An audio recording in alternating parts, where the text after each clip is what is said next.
Ողջունում եմ նորից բոլորիդ։ Ուրեմն Պամփոփեք երեկվա օրը ժամը 2:30, 2:45-ի սահմաններում դատը հետաձգվեց մինչ այս պահը, դատական նիստը արդեն սկսվել է։ Ինչ վերաբերվում է մեր գնահատականին, եթե գնահատականը լինի իրավական մասով, այդ մասով կարող եմ ասել, որ եթե իրավական գնահատական որևիցե մեկը եւ ոչ իրավաբան ոնց որ ես տամ, դա այն է, որ այս ամեն ինչի մեջ մենք չպետքա լինենք եւ Սամվել Կարապետյանը չպետքա գեթ 1 վայրկյան լիներ ձերբակալված կամ կալանավորված։ Ամեն ինչից անկախ չեմ վախենա այդ բառից, բայց հույս ունենք, որ դատավորը իր վճռի մեջ կլինի օրենքի սահմաններում եւ ոչ այլ միջնորդություններով, ոչ օրինական։ Փաշինյանը շարունակում է ճնշումների եւ գրոհների շարքը հայ առաքելական եկեղեցու դեմ, անտեսելով եւ սահմանադրությամբ ամրագրված կրոնական ազատությունը եւ ժողովրդի դարավոր հավատն ու արժեքները։ Ինչ կասեք հերթական գրոհի վերաբերյալ եւ հոգեվորականներ են ձերբակալվել, թեմի առաջնորդը անհետացել է։ Այսօր ինչպես բոլորս տեսանք, հերթական անգամ հարձակում է հայ առաքելական Սուրբ եկեղեցու վրա եւ երկրի վարչապետի աթոռը գրոհած պահած մարդը ինչ է անում, որևիցե մեկը կարա բացատրի ինչ է անում։ Եթե մեր սրբազան հայրերը կալանավորված են ու որևիցե տեղ, որևիցե մեկը մտածում է սա ինչ որ քաղաքական խոսույթների պատճառով է կամ քաղաքականության մեջ խառնվելու պատճառով է, բա սա ինչի պատճառով է, սա ինչի համար է, ուր ենք գնում սենց, ինչի ենք լռում կամ ովքեր որ լռում են, ինչի են լռում, բարեփոխումները այսպես չեն անում, էսի խայտարակություն է, Ես ուղղակի ես չեմ կարա ես հանրային բառ գտնեմ, որ ասեմ, այն էլ ձեր ներկայությամբ, թե սա ինչ է։ Ունենք եպիսկոպոս եւ 6 հոգեվորականներ,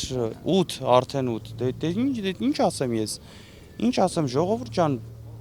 ուր ենք գնում։ Գնում ենք թուրքացման, գնում ենք ինչ եկեղեցին են ուզում փակեն, ինչ են ուզում արածելն այս մարդիկ մարդ հասելուց էլ մարդ վատ ազգում որ մարդ հասում այս չի կարա շարունակվի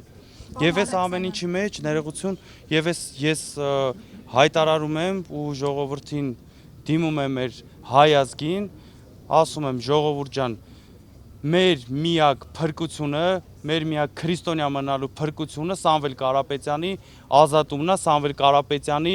շուտափույթ ազատումն է, մեր մեջքին կանգնելա, որ մենք այս խայտարակությունից դուրս գանք ուղղակի։ Այսպես չի կարող շարունակվելու համատեքստում խոստացել եք հայտնել հավաքի մասին, տեղ, ժամ ավելի հստակեցնել, ունեք այս պահին ինֆորմացիա հստակ։ Հստակ որոշում կա, քիչ ավելի ուշ էլի այս ֆորմատով խոսք եմ տալիս, կհայտարարեմ այդ մասին։ Պարոն Ալեքսանյան, նաև սա այն քրն է, որ շատերի մոտ կարծիք է առաջացել, որ այլևս մենք բռնապետական ժամանակաշրջանում ենք ապրում։ Դուք ինչ կարող եք ասել։ Մի քիչ շատ նուրբ բառ ընտրեցիք բռնապետական ասել, այս կարելի է մեր իրավաբան ընկերներին խնդրել, իրանք ավելի լավ միգուցե իրավական